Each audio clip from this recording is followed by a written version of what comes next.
This is Daisy Margaret.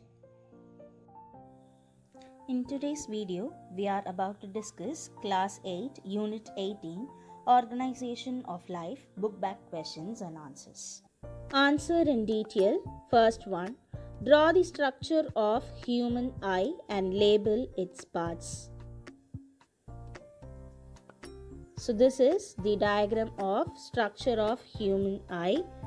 The first part, aqueous humor, cornea, this is pupil, and here the lens, iris, conjunctiva, ciliary body, sclera, retina, fovea, optic nerve, vitreous humor, suspensory ligament.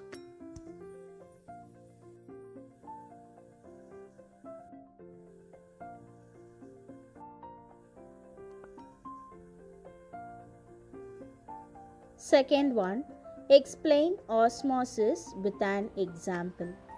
The answer is, osmosis is the movement of solvent particles across a semi-permeable membrane from a dilute solution into a concentrated solution.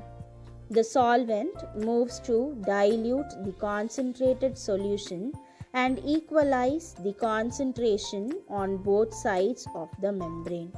The movement of the liquids in and out cells is dependent on the concentration of the solution surrounding it.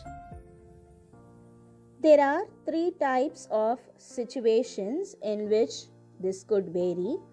First one, isotonic. Here, the concentration of external and internal solution of the organism are the same. Second one, hypotonic.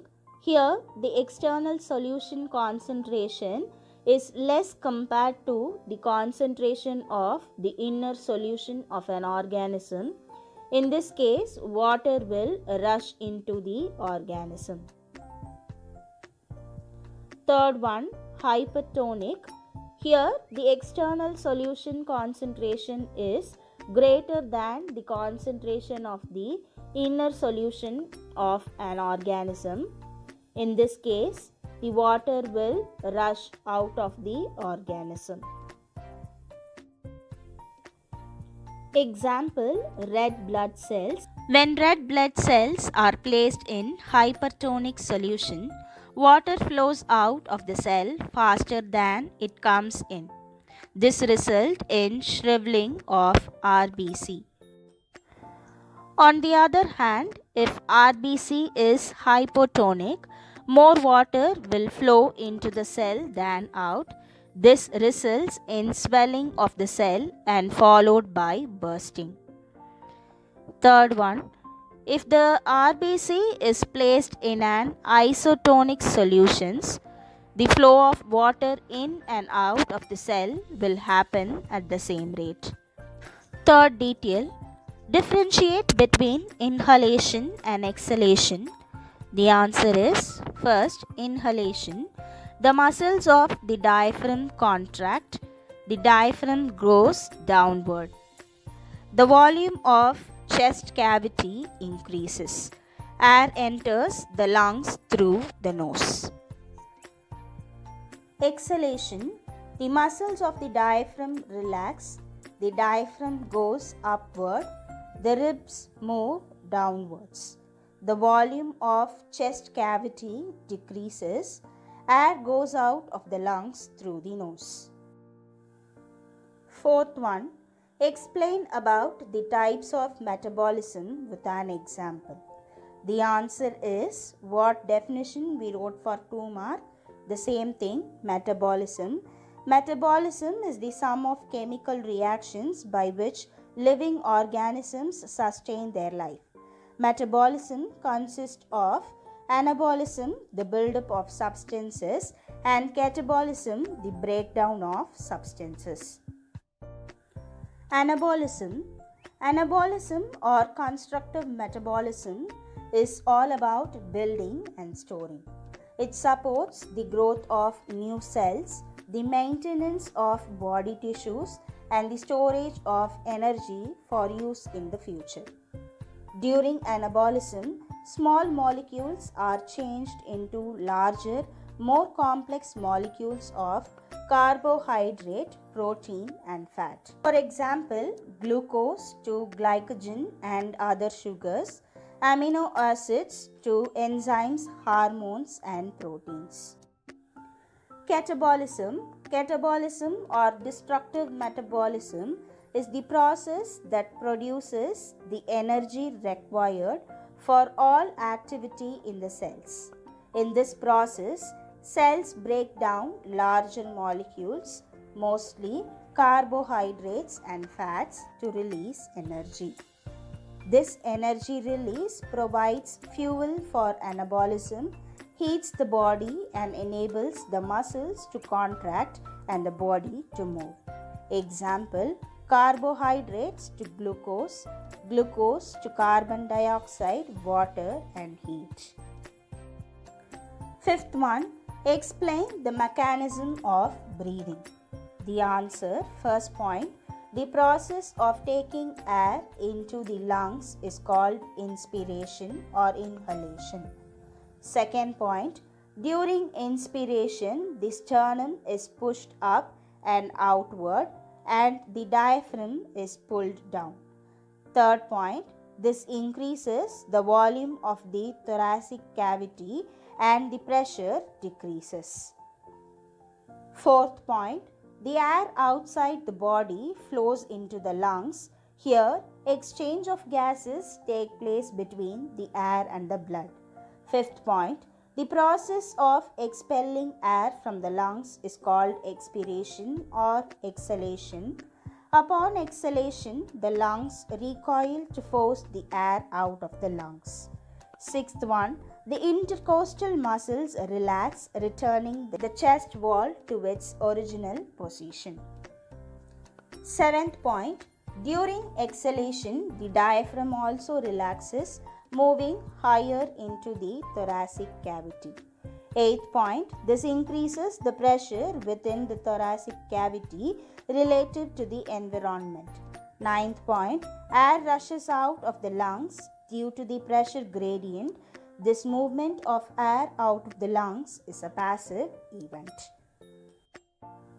Higher order thinking questions. First one, why do we need instant energy?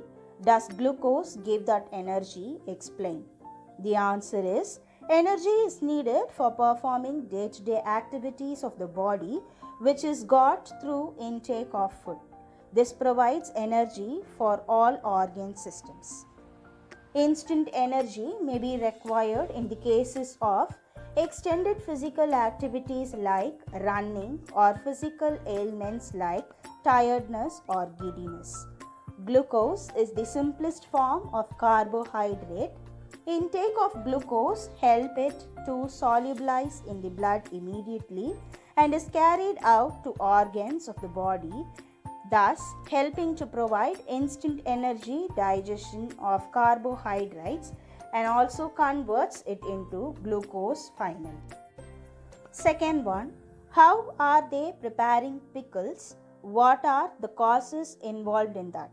The answer is, pickles are prepared usually by addition of excess salt. The salty solution creates higher concentration, that is hypertonic, in the external medium of the vegetable or fruit, which is used for making pickles. Therefore, water comes out of the vegetable and it undergoes plasmolysis and begins to shrink. Third point, thus, when water content is lost, the pickle is able to retain its shelf life for a longer period of time.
If you like the video, please do like, share and subscribe. Thanks for watching.